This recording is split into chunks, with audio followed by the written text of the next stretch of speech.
da vinheta, porque formação e opinião é agora no Arena.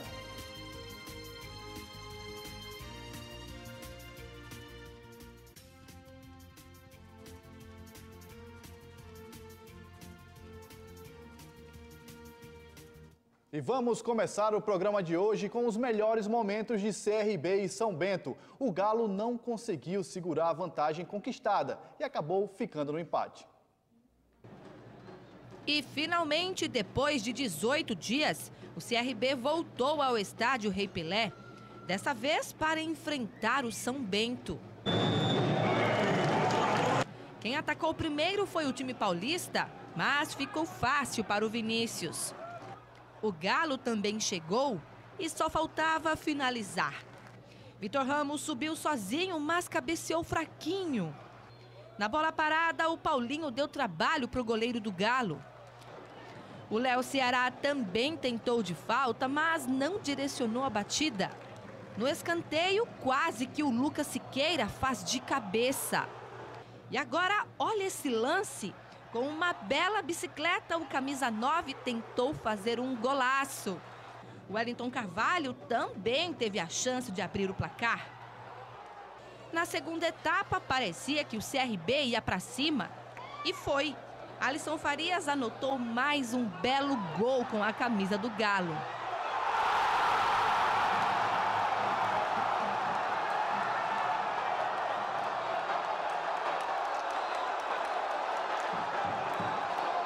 O CRB cresceu no jogo e continuava pressionando.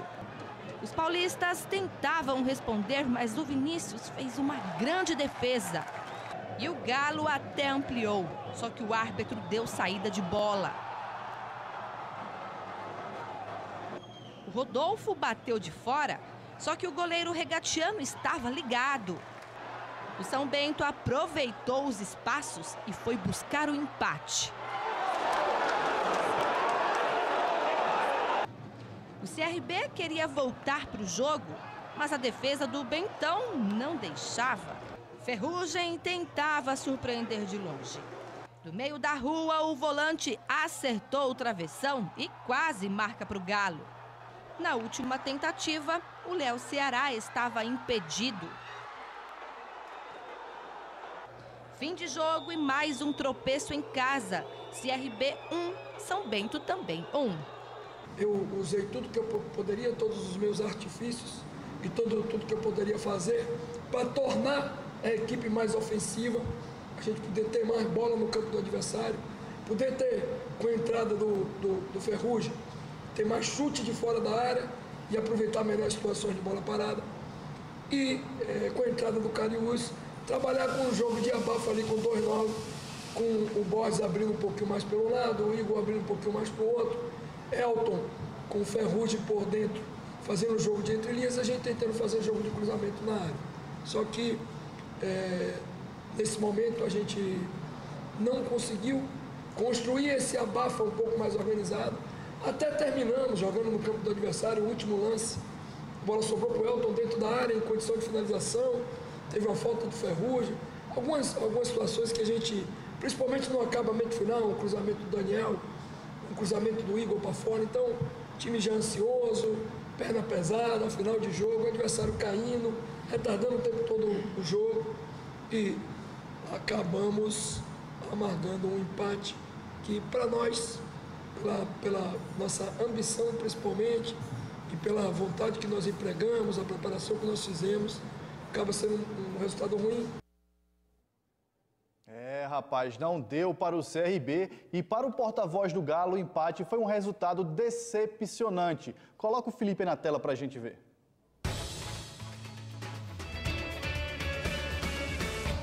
Boa tarde, galera do Arena. O Galo decepcionou, empatou com o São Bento em casa. Um resultado que particularmente eu esperava, mas não da forma que foi. Eu sabia que o time ia sentir a saída do Ferreira, porque ia perder um jogador importante para o funcionamento da equipe, né?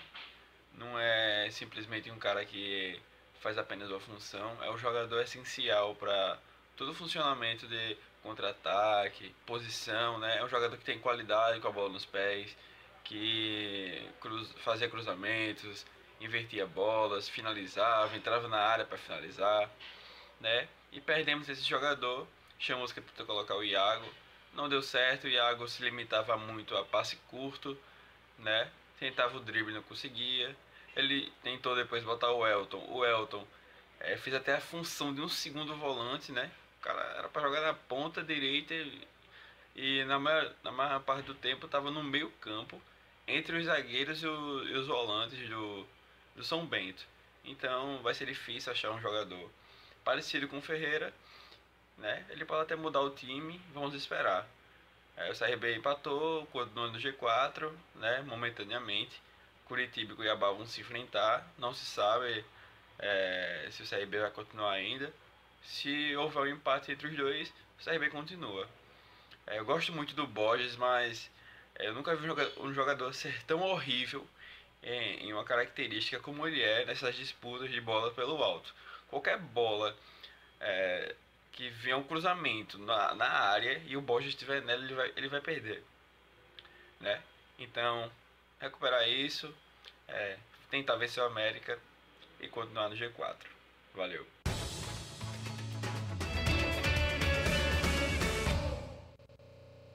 E vamos ver nossa enquete no @TV.verde_oficial falando sobre o CRB, porque o comentarista Emerson Júnior já está aqui ao meu lado e vai responder essa pergunta. O CRB, Emerson, está deixando mais um acesso escapar? Sim, vacila muito, 72%. Não, ainda tem chance, 28%. Boa tarde, Emerson. Boa tarde, Rafa. Um abraço para você, para os amigos de casa. Não dá para você classificar que o CRB está deixando o acesso escapar, porque ainda faltam muitas rodadas para terminar a competição, não é? Agora, veja bem, depois do jogo contra a equipe do Vila Nova, quando o CRB esteve vencendo o jogo por 2-0 e deixou a vitória escapar, o Vila Nova marcou o primeiro gol com 28 minutos do segundo tempo. Então, daquele finalzinho do jogo para cá, inclusive, incluindo a partida inteira contra o time do São Bento, é uma sequência, né, de atuação que você coloca na conta para ser decepcionante. Concordo com o Felipe Calheiros. O time sentiu a ausência do Felipe Ferreira. Agora ele descrevendo, o Felipe Ferreira parecia até que estava descrevendo o Pelé, né? Faz tudo, né? Veja bem, o Felipe, ele fez falta sim, porque principalmente nessas últimas partidas que o CRB teve, uma performance alta. Aliás, o aproveitamento do CRB no jogo da volta é superior se você for fazer do campeonato inteiro, né? Principalmente levando por conta das últimas partidas, com exceção do Vila Nova para cá, do alto rendimento que o CRB teve. E o Felipe, ele era responsável, era o homem da transição, né? O CRB com muita velocidade, principalmente jogando fora de casa, ele era o cara da penúltima bola para municiar os homens da frente. Tudo isso ficou muito evidenciado. De repente estava jogando até agora, o CRB não conseguiria voltar a ficar à frente do marcador.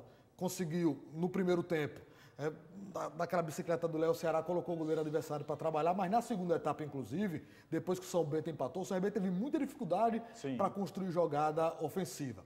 Para o jogo da quinta-feira, nos dá uma esperança, principalmente a volta do Ferrugem, que voltou aparentemente bem, querendo o jogo, e ele tem condição, inclusive, de ser o cara da penúltima bola. Adianta ele um pouco mais quando for jogar com o América agora na próxima quinta-feira. Mas o CRB deixou aí escapar pontos preciosos para brigar pelo acesso e terminar na parte de cima quando o campeonato acabar.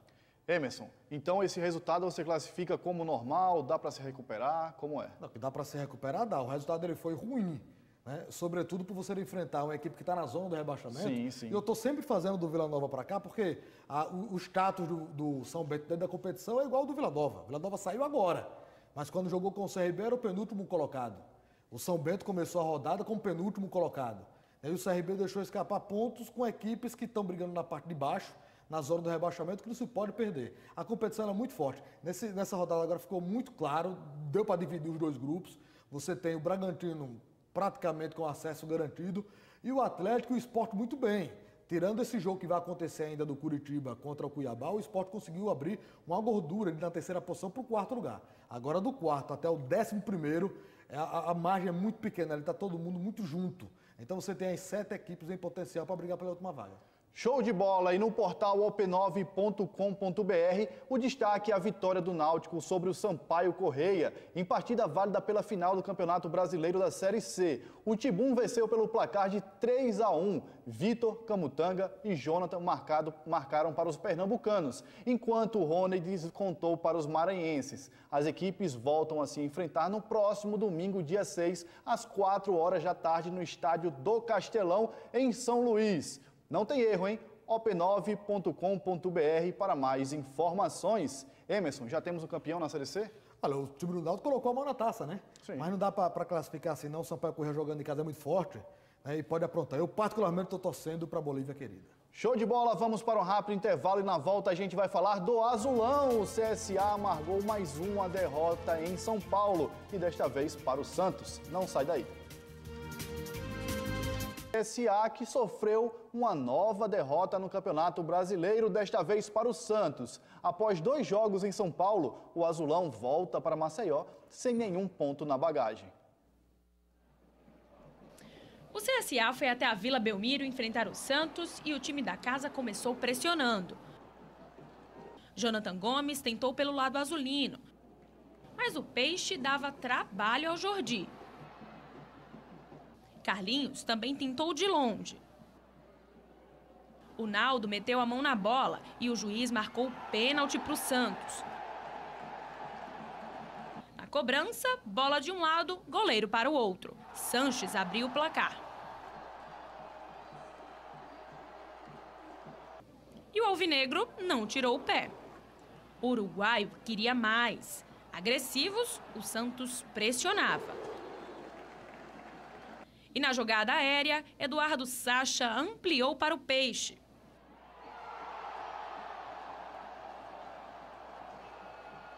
Pelo alto, Lucas Veríssimo fez falta e foi mandado para o vestiário mais cedo. O Azulão tentava diminuir, mas não tinha jeito. Fim de jogo na Vila. Santos 2, CSA 0. Vamos ver nossa enquete no @TV.verdeoficial, agora falando do CSA lá no Instagram. Emerson, o CSA tem futebol para somar pontos diante das grandes equipes da Série A? 40% diz que sim, que já fez isso, e 60% diz que não, que o time é fraco. E aí, Emerson? Olha, Rafa, você já está respondendo, né?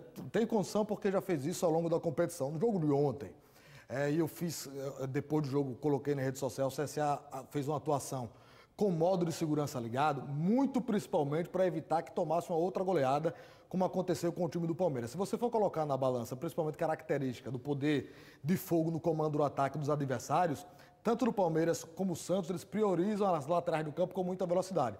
O CSA ele corrigiu o problema de posicionamento que teve no jogo contra o Palmeiras, e se ele já joga de uma forma natural, de forma reativa, nesse jogo de ontem, ele atuou muito mais, inclusive com o posicionamento dos volantes e até mesmo dos jogadores que teriam a condição de ligar para a velocidade, jogaram muito mais de forma reativa, inclusive com um novo posicionamento. Por isso que o CSA fez esse tipo de atuação. O jogo de ontem ficou muito claro uma situação que o CSA tende a ter dificuldade, Rafa, para ao longo da competição. Eu não falo com relação ao resultado. Você sabia que era muito complicado você pontuar em cima do Palmeiras e do Santos nessa parada aí que o CSA foi fazer em São Paulo num espaço muito curto de tempo. Principalmente levando em conta que você vai ter 2 jogos em casa agora e você guarda o seu poder de fogo para aqui. Mas o CSA ele apresentou um problema que é no aspecto físico. E isso muito se deve por esses 2 jogos num espaço de tempo muito curto. E que vai ser via de regra agora ao longo da competição. Nós teremos ainda 17 rodadas para serem concluídas em aproximadamente 52 dias. Então, praticamente você vai conseguir fazer 2 jogos por semana. E o CSA tem um time que tem uma faixa de idade já avançada. O CSA tem muitos jogadores na casa dos 30 anos. Tanto é que ontem ele perdeu para o departamento médico o zagueiro Alain, perdeu o Carlinhos, o João, o Vitor, é uma preocupação. Sim. Então, você observa que são 3 jogadores primordiais nesse esquema de jogo do técnico Argel e que ele tende a ter muita dificuldade pela sequência de jogos e principalmente levando em conta o aspecto físico. Apesar do volume de contratação que o CSA fez ao longo do ano, que foi grande, mas o CSA tem poucos jogadores para rodar elenco, para fazer o famoso rodízio. Não é nem por questão de qualidade, é questão de você ter a peça. Sim. Né? Então você tem que ir no sacrifício, você pode fazer o exame lá, através de CK, pode dar alto, mas a competição ela é tão violenta em termos de resultado que você precisa colocar no sacrifício. Como foi ontem, você perde jogador para o departamento médico. Esse vai ser um grande problema que o CSA vai ter ao longo da competição. Emerson, se você entra em campo sabendo praticamente que vai perder para o Palmeiras, que vai perder para o Santos, você tem a obrigação de vencer o Avaí no próximo jogo. No primeiro turno não conseguiu, ficou no empate, né? Você faz o prognóstico, né? Eu até vou divulgar um mais tarde, principalmente levando em consideração a projeção que você tem em termos de pontuação e dos adversários que você vai enfrentar, você observando a posição do momento, poderio da equipe e principalmente o fator humano de campo. O CSA tem mostrado ao longo da competição que é um time forte dentro de casa. Então ele tem que usar muito mais esse argumento, esse artifício, desse estereótipo de competição, jogando dentro de casa para que você possa obter os resultados. A grosso modo, das equipes que o CSA briga aí por essa permanência, teve um ponto, uma situação complicada que foi a vitória do Fluminense. Os outros resultados ajudaram. E é torcer para que as outras 3 equipes envolvidas ainda nessa parte de baixo que vão jogar hoje também possam tropeçar para ficar todo mundo no bojo. Tem um outro detalhe, o Ceará com a derrota, 8 jogos sem vencer, veio para a parte de baixo. Então é mais uma equipe que briga aí pela permanência. Não só o Ceará, como o Vasco que perdeu também, para o seu Corinthians. A gente já está chegando ao fim, só dando uma palhinha para o assunto de amanhã, Emerson. Você acha que o CSA está sendo prejudicado pela arbitragem? Não, acho que a arbitragem ela vem fazendo atrapalhada em cima de atrapalhada, o VAR tem sido muito mal utilizado e o que o CSA passa, as outras equipes já passaram também. Ali é atrapalhadas, não estão sabendo utilizar e tem confusão. O pênalti que deixaram de marcar para o Fluminense foi uma coisa absurda ontem, Sim. Né, no Maracanã. Mas aí você vai, recorre, vai lá, olha no monitor e não consegue marcar. É erro de critério, erro de utilização, precisa se encontrar um meio termo aí para as próximas competições. Show de bola, vamos ficando por aqui. Amanhã a gente volta com mais Arena e vamos conversar sobre o VAR, sobre a arbitragem. Amanhã tem mais Arena. Vamos ficando por aqui. Vamos, Emerson. Simbora?